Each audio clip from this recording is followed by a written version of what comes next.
Olá, seja muito bem-vindo, muito bem-vinda. Eu sou Cláudia Cardillo. Estamos começando mais um episódio do Carreira e Suas Vozes, transmitido pelo programa Madrugada Astral, pela Rádio Vibe Mundial Astral TV, com reprise especial depois nos meus canais do YouTube e Spotify, Cláudia Cardillo Oficial. Hoje nós vamos falar para um assunto que está muito em alta, que é a performance, bem-estar e saúde mental no trabalho. E para discorrer sobre esse assunto, eu trago a especialista Fernanda Fiore. Fernanda, Oi! seja muito bem-vinda. Que delícia estar aqui com Obrigada. você. Uma delícia mesmo. Agradeço pelo convite. É sempre muito bom a gente falar de um tema tão importante nos dias de hoje, E não é mesmo? que agora tem sido falado mais porque o governo está desenvolvendo um sistema de treinamento para fiscais e fiscalizarem as empresas. Então, para você que é empresário, empreendedor e precisa entender mais desse assunto, vem com a gente, porque eu tenho certeza que até o final você vai entender o que vai acontecer esse ano com a mudança da NR1. Fernanda, você tem mais de 15 anos de experiência em grandes empresas, com uma trajetória dedicada a formar líderes mais conscientes. Isso também faz com que você transforme ambientes de trabalho por meio da empatia, da segurança psicológica e da integração entre performance e saúde mental. Como é que foi para você estar dos dois lados da empresa, né, da liderança, tanto quanto gestor em multinacional e hoje atuando, apoiando líderes? Qual foi esse momento transformador, essa virada de chave na sua própria jornada? Eu digo que não tem um único momento, né? Tiveram vários momentos na minha vida profissional e agora como consultora, mentora de alguns líderes executivos, onde eu pude perceber o quanto esse assunto ele é relevante, o quanto é importante. Então, começa com um pouquinho com a minha história pessoal, onde, lógico, que a gente passa por diversas situações da nossa vida, e eu tive líderes, né, muito acolhedores. E no momento especial da minha vida, em que eu precisava de um apoio, não só na minha vida profissional, mas na minha vida pessoal também, eu tive um apoio enorme de um líder meu.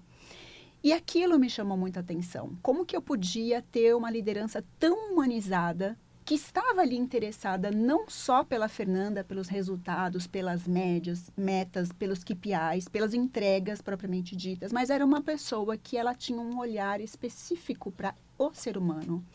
E aquilo foi tão representativo para mim, foi tão significativo e me trouxe tantas mudanças por me sentir acolhida, né, por poder trazer minha vulnerabilidade, que aquilo foi uma virada de chave para mim. E aí eu saí um pouquinho, né, desse modelo mental de olhar resultados e falando assim, o resultado ele vem através das pessoas. E se a gente não cuida das pessoas, o resultado ele não vai vir. Parece um pouco óbvio, um pouco Caxias, né, dizer isso, mas por incrível que pareça, Cláudia, a gente vê poucos líderes nas organizações com esse olhar mais humanizado, com esse olhar para as pessoas. Eu vejo líderes muito preocupados com resultados, com as entregas, né? E alguns deles falam para mim, mas não cabe na minha agenda. E a gente está vivendo esse momento, a própria história mostra isso, né? Que eu nunca houve tanta preocupação com os líderes como tem acontecido agora, né? Exato. E nós já nos conhecemos há alguns anos, a Fernanda já participou de um projeto de livro coletivo comigo no ano de 2020, que é o Bem Viva de Corpo e Alma, e agora ela vem participando de outro projeto, também de obra coletiva com outros profissionais, que é o Felicidade e Saúde Mental, em que a gente fala exatamente sobre isso, Perfeito. né? Fala-se muito da saúde mental dos colaboradores, mas não se olham para os líderes. E nesse momento você traz exatamente essa reflexão, né? Porque você tem uma fala que me chamou muita atenção, que é a dor que não sangra. Né? A dor que fica silenciosa. latente, a dor que fica silenciosa. Em que momento você percebeu que ignorar o sofrimento emocional no trabalho não era mais uma opção para as lideranças?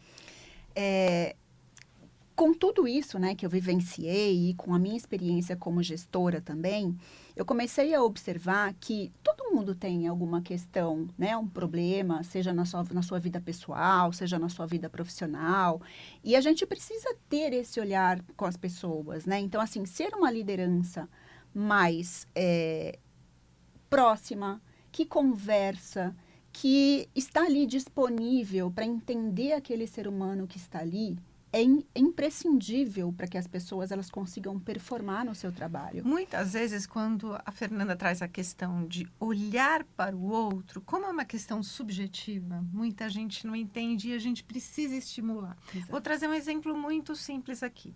A maioria das mulheres tem uma colaboradora em casa, né? E muitas vezes essa colaboradora chega de mau humor, ela chega com problemas. Se a gente não tem esse olhar da mulher que é perspicaz e pergunta, você está bem hoje? Você está Exato. precisando de alguma coisa? A gente não dá oportunidade para a pessoa falar. Exato. Então, ser líder, independente se é na empresa, se é em casa, se é na Perfeito. família, é exatamente isso, é olhar para o outro e se importar.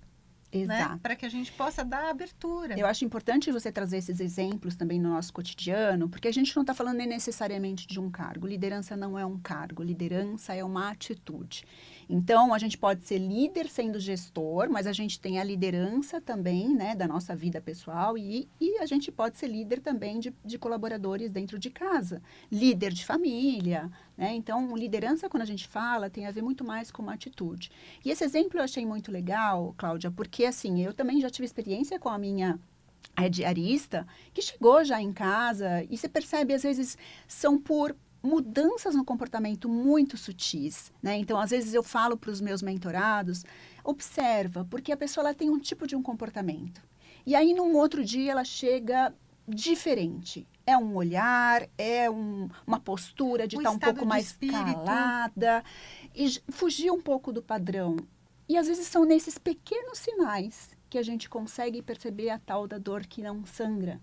E como que a gente pode acessar essas pessoas? Construindo uma relação de confiança. Então não existe um outro caminho. Conversando, perguntando, trazendo um ambiente onde a pessoa se sinta segura de poder trazer as suas vulnerabilidades e trazer as suas dificuldades. Sem medo de perder o emprego. Sem medo de perder o emprego.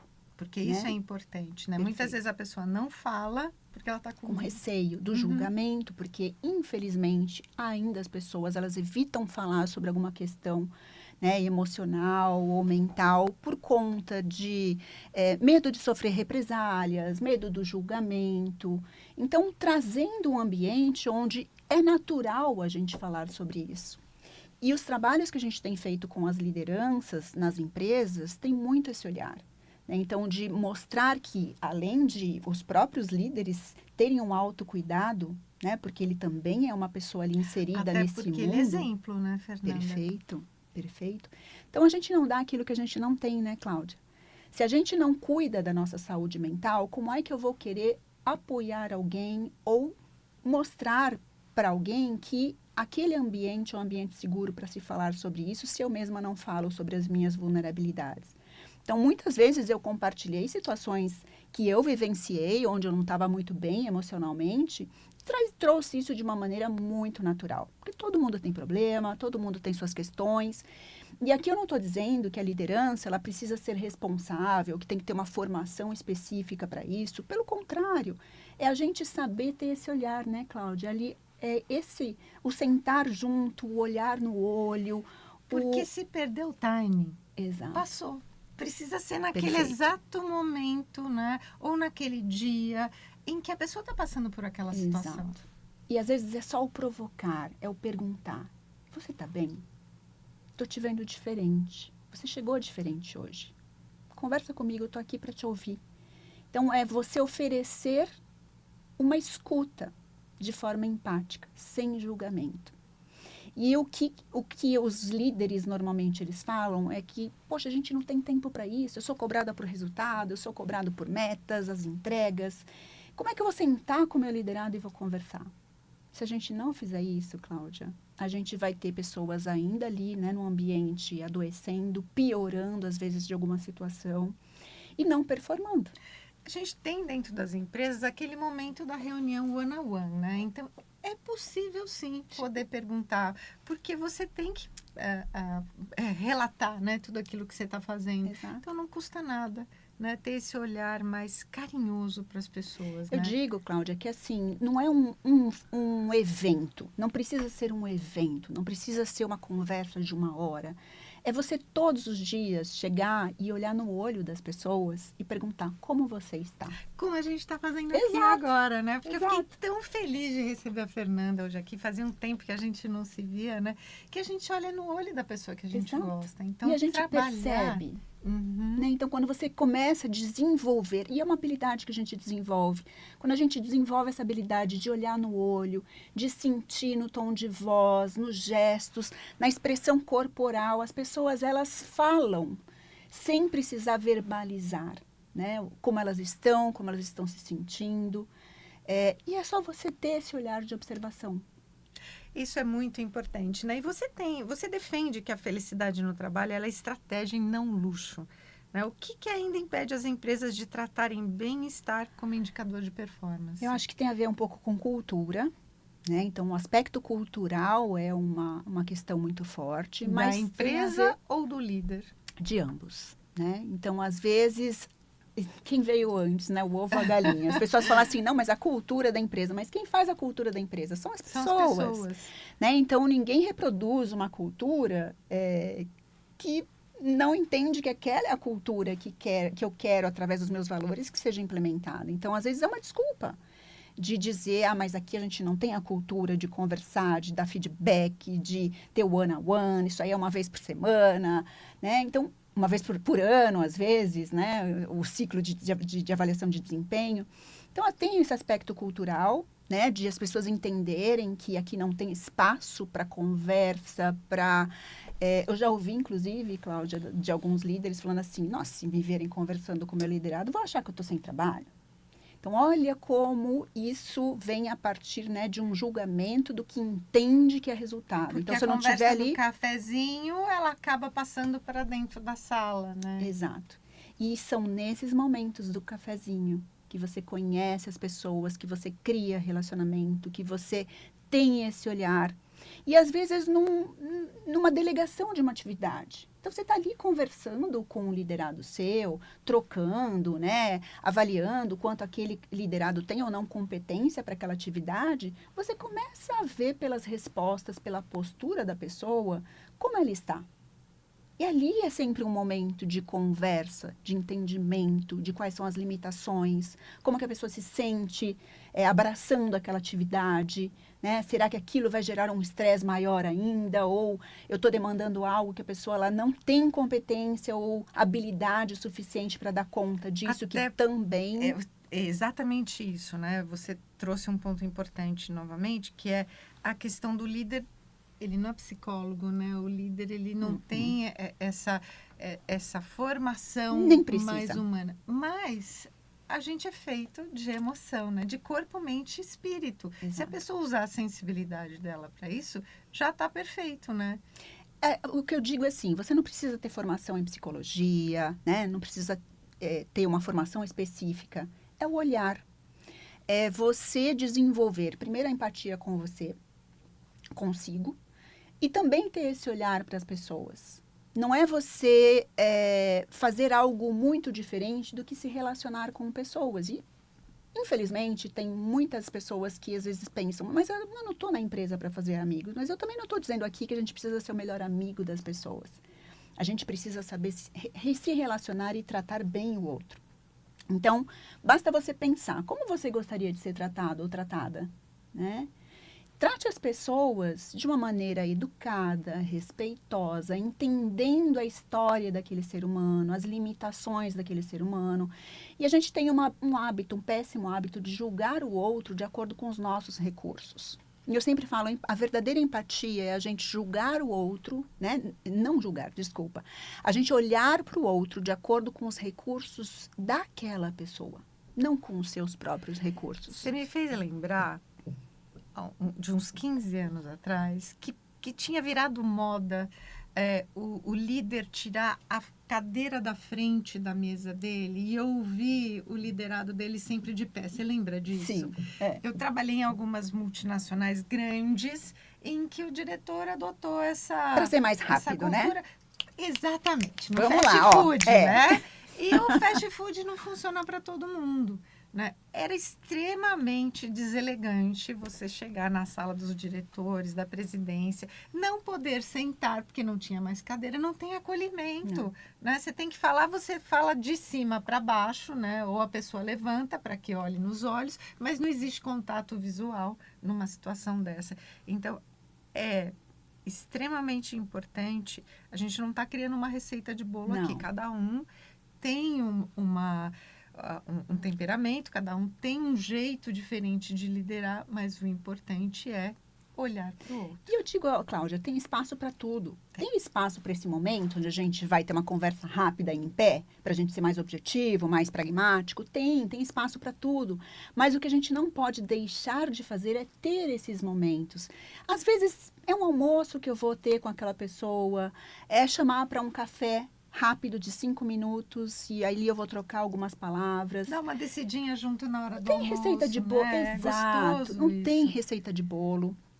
Eu não estou dizendo aqui que uma postura ela é certa e a outra não, mas é a gente ter um bom senso, né? De olhar para o outro como um ser humano, de trazer um ambiente, uma cultura mais humanizada para as empresas, porque de fato esse tema hoje está mais em voga, né? Sempre existiu problema emocional, problema mental. Mas hoje, de acordo com todo o cenário que a gente está vivendo, econômico, político, E depois de social, uma pandemia tecnológico, exato, né? que proibiu as pessoas de terem contato físico, o outro passa a ser inimigo. Então, a gente Exato. precisa resgatar dentro da sociedade, dentro do corporativismo, exatamente isso. E a NR1 ampliou esse olhar para os riscos psicossociais. Na prática, o que uma empresa que quer começar agora a cuidar da saúde mental precisa fazer primeiro, Fernanda? Então, a entrada agora, né, dos aspectos psicossociais dentro da NR1 traz ali um olhar um pouquinho mais específico para as questões emocionais e saúde mental, né? Tem várias ações que a gente precisa olhar que são necessárias serem feitas. Primeiro, a gente precisa preparar as pessoas dentro das empresas, né? Então, a gente está falando aí de treinamento com líderes, né? Deles aprenderem de fato, né? Quais são as doenças mentais, a gente nomear as coisas, entender, né? Ou seja, o conhecimento é a base de tudo. Então, a gente está falando de preparar os líderes, né? Em todos os níveis, as próprias pessoas, porque às vezes é um colega de trabalho também que tem que ter um olhar um pouco mais atento, né? Entender também consigo o que está acontecendo. As empresas, elas vão ter que estar preparadas. Então, é uma multitarefa, né? São várias pessoas que têm que ser preparadas, os médicos do trabalho, psicólogos do trabalho, o próprio RH. Então, todas as pessoas dentro da empresa, Qualidade, né? a área de qualidade, a área de segurança, todas as pessoas, né, de todas as áreas precisam ser minimamente ali, né, adquirir um conhecimento de como tratar esse assunto e como conhecer mais sobre os fatores psicossociais. Além de também a empresa ela ter que ter ações para mapear esses riscos psicossociais. O que são os riscos psicossociais? São todas as situações, todos os fatores dentro da empresa, seja na relação com liderança, no trabalho, de entregas, que podem piorar ou podem intensificar alguma questão emocional nas pessoas. Então, quais são os riscos que a gente tem dentro dessa empresa, dentro desse segmento, dentro, né, desta cultura que a gente vivencia? Quais são os riscos psicossociais? Então, primeiramente, as empresas elas vão ter que mapear esses fatores psicossociais, fazer essa formação de todas as pessoas envolvidas, né? E, posteriormente, criar ações, criar plano de contingência para que a gente minimize esses fatores psicossociais. Exatamente isso. E a gente está vivendo nesse momento agora, o seu trabalho ele integra o corpo, mente, emoção e espiritualidade. Como é que essa abordagem ela muda os resultados em comparação com treinamentos tradicionais de liderança? Eu tenho esse modelo mental como uma filosofia de vida, né? Então, eu olho a energia física, a energia mental, emocional e espiritual. Espiritual, a gente não está falando aqui de religião, pode ser, mas não necessariamente. Mas primeira coisa que a gente precisa observar, Cláudia, é como é que nós, individualmente, líderes, não líderes, né, gestores, não gestores, como que você está nessas quatro dimensões, né? Na dimensão física, emocional, mental e espiritual. Como é que eu estou? Eu estou cuidando desses 4 pilares? Então, primeira coisa, né, a máscara de oxigênio. Eu preciso cuidar desses aspectos para que eu esteja por inteira, né, como líder, como gestora, para que eu possa ser uma pessoa que possa apoiar qualquer um. Então, começa com a gente. Em primeiro lugar, começa com a gente, perfeito, né? Perfeito. Ninguém dá aquilo que não tem. Posteriormente, é aquele gestor, aquela gestora que sensibiliza as pessoas para também terem esse olhar consigo, né? Porque não são todas as pessoas que têm esse recurso interno de ter esse olhar, né? De que se a gente deixa de cuidar de alguma desses pilares, né? Alguma coisa vai dar errada. História em outro lado, né? Exato. Então, eu acredito muito de que, e é o que eu trabalho em todos os treinamentos, né, programas de mentoria que a gente oferece nas empresas, que a gente tem que ter esse olhar nessas 4 dimensões. Não tem como a gente querer estar bem mentalmente se o nosso físico não está bem, porque a gente adoece fisicamente. E aí, quando a gente adoece fisicamente, a gente está emocionalmente também abalado, né, mentalmente abalado, e espiritualmente aí, também. A pessoa, ela tem aquela grande reflexão, né? Como é que eu cheguei nisso, Exato. Né? Então, para que você que está nos ouvindo agora possa entender melhor disso, nós estamos chegando ao final dessa entrevista, mas você pode encontrar a Fernanda Fiore nas redes sociais, no site. Deixa os seus endereços aqui, Fernanda, para que as pessoas possam te encontrar. Eu tenho as minhas redes sociais, no Instagram é @FernandaFiore_oficial. Eu tenho também o Facebook, né, que é Fernanda Fiore. O LinkedIn, que também é uma opção, Fernanda Fiore, e eu tenho o site www.fernandafiore.com.br. E por lá você fala mais sobre esse assunto. Exato. E ajuda empreendedores e empresários a implantar essa novidade no mercado que é a NR1, ter mais cultura de felicidade dentro das empresas. Exato. Pessoas mais felizes são mais produtivas, inclusive. Além de viver a vida com mais leveza, com mais originalidade, né? Sem olhar para o outro com inveja, né? Porque a gente vê que nós estamos exatamente nesse momento do planeta, né? Em que a gente precisa ressignificar. Exato. E existe um tabu com essa palavra, né, Cláudia? Falar de felicidade no trabalho significa que a gente vai estar rindo, né? Vamos virar bobo da corte. Não tem nada a ver com isso. Felicidade no trabalho é um bem-estar. Então, quando a gente fala dessas 4 energias, energia física, mental, emocional, espiritual, a gente está falando de um bem-estar. Um bem-estar sistêmico, né? Então, felicidade no trabalho é cuidar desse nosso bem-estar. Então, cuide do seu bem-estar, zele para que as pessoas à sua volta, e a gente fala do ambiente de trabalho, mas é na sua casa, é com seus amigos, zele para que essas pessoas elas tenham recursos para buscar esse bem-estar também, e seja você também um protagonista para ajudar essas pessoas, porque todo mundo feliz, né?